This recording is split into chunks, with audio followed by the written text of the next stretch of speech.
Sir journalism में कितना अरसा हो गया और पहली सैलरी कितनी थी आपकी और किसके हाथ में आपने ये थमाई सैलरी?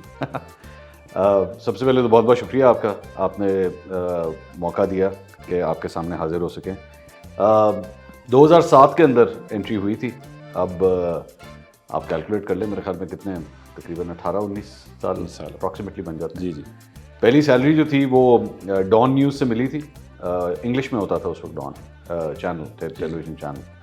33,700 रुपये सैलरी थी और उससे 33,700 अपनी बेगम के हाथ में जाके पकड़ा दिए थे।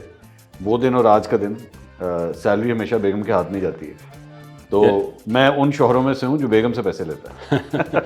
इसका मतलब ये कि जेब खर्च आपको भाभी साहिबा देती? जी हाँ, ऐसे ही है, बिल्कुल ऐसे ही। सर वैसे जेब खर्च है कितना आपका? अच्छा, मेरा कुछ ज़्यादा नहीं है, मेरी ज़िंदगी बड़ी नॉर्मल सी एक ज़िंदगी है। ज़िंदगी में जो शुगल है या थोड़ी सी हॉबीज़ हैं, वो क्रिकेट खेलना है। इस उम्र में भी क्रिकेट खेलना है जी जी। तो, या फिर सैर को जाना है पहाड़ों में, बस that's it। तो सर क्रिकेट खेलते हैं, वेट आपने फिर भी गेन किया हुआ है, इसकी क्या वजह? वो उसकी वजह है मैंने स्मोकिंग छोड़ी है। अब जब आप स्मोकिंग छोड़ते हैं तो फिर उसकी वजह से जो है वो वेट गेन हो जाता है। और स्मोकिंग मैंने शुरू की थी तकरीबन 20 साल की उम्र में, 25 साल के बाद मैंने सिगरेट छोड़े, तो ये उसका एक आफ्टर इफेक्ट है। तो मैं ये आफ्टर इफेक्ट बर्दाश्त करने के लिए तैयार हूँ, इसके बजाय कि मैं स्मोकिंग कंटिन्यू करता। सर ये न्यूज़ एंकर से फिर प्रोग्राम एंकर और फिर एक कामयाब यूट्यूबर तक का सफ़र, इसको कैसे देखते हैं आप? ज़िंदगी के मुख्तलिफ कलर्स हैं मेरे ख्याल में। ये कलर एक दिन तब्दील भी हो जाएंगे, रिटायर भी हो जाऊंगा। ये अभी तो शायद जिस्म थोड़ी सी ये एक स्पेस दे देता है कि इतने काम कर लूँ। मेरे इसके अलावा भी एक दो काम हैं जो ये तो वो काम है जो आप टीवी पे देखते हैं। सर तो क्योंकि मेरी फैमिली जो है उसका बिज़नेस से ताल्लुक़ रहा है, हम लोग सारे बिजनेसमैन हैं। शायद मेरा ख्याल में, मुझे जहाँ तक याद पड़ता है, मैं पहला आदमी हूँ जो जॉब कर रहा है, वरना सारे बिजनेसमैन हैं। तो ज़िंदगी के कलर्स होते हैं, ये आते हैं जाते हैं, हर कलर को एंजॉय करें बस। सर फेवरेट शहर कौन सा है आपका? लाहौर है। लाहौर। तो सर इस्लामाबाद में क्यों कहते हैं कि जर्नलिज्म सारी है इस्लामाबाद में, तो सर आप लाहौर में क्यों बैठे? अच्छा, दुनिया मेरे ख्याल में इतनी तेज़ हो चुकी हुई है कि कम्युनिकेशन के ज़राए इतने स्ट्रॉन्ग हो चुके हैं सर कि शायद उससे अब इतना फ़र्क नहीं पड़ता। पड़ता है, ये मैं नहीं कहूँगा कि नहीं पड़ता, थोड़ा सा फ़र्क पड़ता है, लेकिन अब अल्लाह का शुक्र है कि ऐसी सूरत हाल हो गई है कि बड़े बड़े मेहमान जो हैं, जिस कमरे में इस वक्त आप बैठ के इंटरव्यू कर रहे हैं सर, वो हमसे मिलने के लिए इसी ड्राइंग रूम में आते हैं, तो कोई फ़र्क नहीं पड़ता। अच्छा सर, खाना कभी खुद बनाते हैं या भाभी की चॉइस का खाते हैं? कपड़े कौन खरीदता है आपके सर? कपड़े मैं खुद खरीदता हूँ। ठीक। खाना जो है वो बेगम साहिबा की चॉइस के मुताबिक ही चलता है और उनको मेरी चॉइस का आइडिया है। तो मैं खाना बनाऊंगा तो कोई भी नहीं खाएगा, मुझे पता है इस बात का। तो ये जिम्मेदारी हमने ना, मैंने और बेगम ने एक फार्मूला सेट किया हुआ है सर। बड़ा ही आजमूदा फार्मूला, बड़ा कामयाब फार्मूला।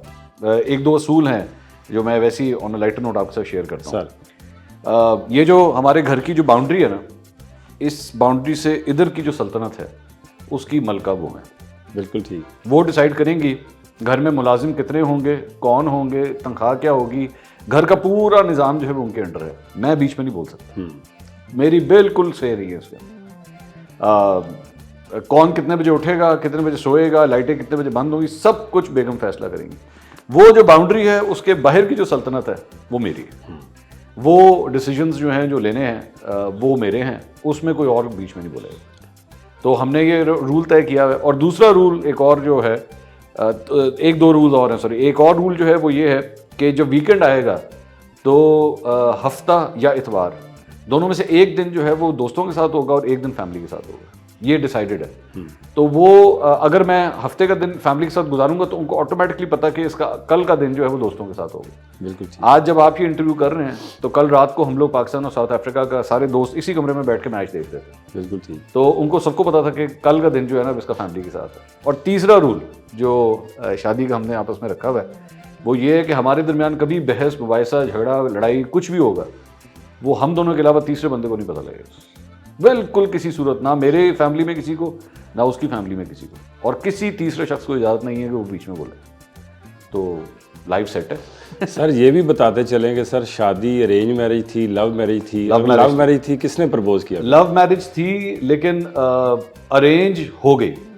ऐसे हो गई कि मुझे मेरे पेरेंट्स ने पूछा कि जी आपकी हम बात जो है वो पक्की करना चाहते हैं, कहीं शादी करना चाहते हैं, तो आपकी नज़र में अगर कोई लड़की है तो बता दें।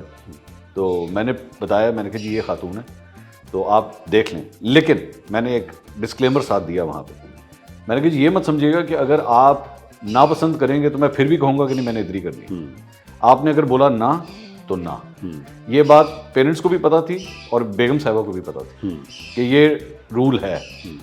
तो वो मिले जाके बेगम से, उनकी फैमिली से मिले और आके उन्होंने कहा कि यहीं होगी तुम्हारी शादी। अच्छा, मैंने उनसे कहा मैं तुम बड़ी जल्दी मान गए हो, टेक योर टाइम। उन्होंने कहा नहीं, हमें लड़की बहुत पसंद है और इसके अलावा कोई हम सोच भी नहीं सकते। और फिर ये सूरत हाल हो गई है कि मैं शायद कहीं पीछे रह गया हूँ और मेरी बेगम का रिलेशनशिप मेरी फैमिली के साथ जो है मुझसे ज़्यादा स्ट्रॉन्ग हो चुका था। अब मुझे उसके ज़रिए पैगामात मिलते हैं। ये सूरत हाल। सर ये आपके मीडिया में कोई ऐसे 3 दोस्त जिनको आपको लगता है कि ये मेरे लॉयल दोस्त हैं मीडिया के, ये 3 दोस्त जो आपने मीडिया से कमाए हों? आप उनको नहीं जानते, उनको कोई भी नहीं जानता। लेकिन सर आप शेयर करें हमसे सर। एक मेरे दोस्त हैं सैयद मोहम्मद अशर। वो मेरे तब के दोस्त हैं जब मैं जियो में खबरें पढ़ता था। पूरे जियो को उनका पता है। वो इसलिए पता है क्योंकि पूरे जियो को हमारी दोस्ती का पता है और पूरे जियो में हमारी दोस्ती की मिसालें दी जाती हैं। तो वो बेसिकली बिहाइंड द कैमरा काम करते हैं। एक एसोसिएट प्रोडक्शन का उनका काम है सर। तो कैमरे पे नहीं आते। तो मेरी उनसे इतनी दोस्ती है कि हम दोनों जो हैं वो शायद हम दोनों का भी कोई इतना करीबी दोस्त है ही नहीं जो हम दोनों आपस में इतने अच्छे दोस्त हैं।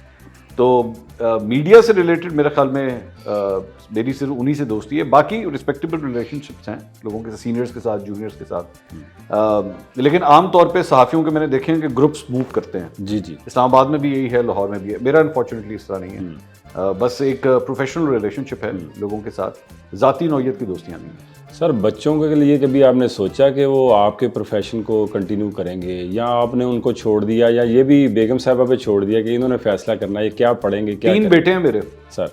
सबसे बड़ा जो है वो ऑलरेडी MBBS कर रहा है, डॉक्टर बनना चाह रहा है वो, और वो आगा खान यूनिवर्सिटी में, तो वो तो निकल गया। ठीक है। नंबर 2 वो उसकी उम्र 20 साल है। नंबर 2 जो है वो है 19 साल का और वो पढ़ रहा है आर्किटेक्चर, वो भी निकल गया। तीसरा बेटा जो है वो क्लास 5 में है। ठीक है। उससे मुझे उम्मीदें हैं अब, लेकिन उसके अभी करियर डिसीजन में बहुत टाइम है। फिलहाल दूर दूर तक इस घर में किसी और एंकर की जो है गुंजाइश नज़र नहीं आ रही। सर आपके दोस्त कहते हैं आप YouTube से माशाल्लाह करोड़ों रुपया महाना कमाते हैं, करोड़ों रुपए का वर्ड लगाते हैं, सर ये बात दुरुस्त है? सर नहीं, ये बात गलत है, ऐसी बात नहीं। ऐसी बात करोड़ों रुपए नहीं कोई कमाता, मैं नहीं कमाता, मैं बाकियों का मुझे नहीं पता।